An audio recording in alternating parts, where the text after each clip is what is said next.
We turn now to President Trump. He is defiant one day after that landmark ruling from the Supreme Court. The president now saying he will impose a 15% global tariff to replace those struck down by the nation's highest court. Here's ABC senior White House correspondent Selena Wang. Tonight, President Trump defiant, digging in on his trade war, announcing he's raising his new global tariffs to 15%, an increase from the 10% rate he imposed a day earlier, just hours after the Supreme Court ruled most of his sweeping tariffs are illegal. The president moving swiftly to replace them using other legal authorities.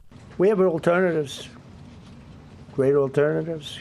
Could be more money. We'll take in more money, and we'll be a lot stronger for it. Trump announcing that effective immediately, he would be raising the 10% worldwide tariff on countries to the fully allowed and legally tested 15% level, adding that in the coming months, his administration will determine and issue the new and legally permissible tariffs.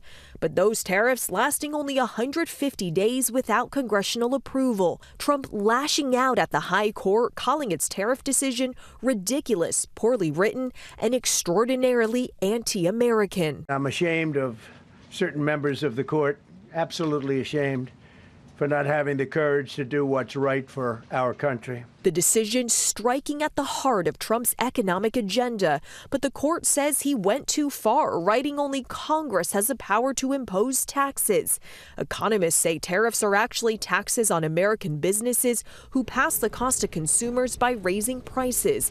By one estimate, the president's tariffs have cost American families an extra $1,600 a year. We're still looking at tariffs that are at the highest they've been since at least the 70s. There's a lot of chaos and uncertainty, and that itself can take a toll on business decisions. And we're just days away from the president's State of the Union address, a chance for President Trump to tout his economic agenda. But the Supreme Court has just struck at the heart of that strategy, and the justices behind that decision are expected to be seated right in front of the president. Trump, for his part, Rachel, says he couldn't care less if the justices attend. Selena, thank you. And as Selena mentioned, the State of the Union is on Tuesday. Join David Muir, myself, and our entire political team for special coverage Tuesday at 9 p.m. Eastern, right here on ABC.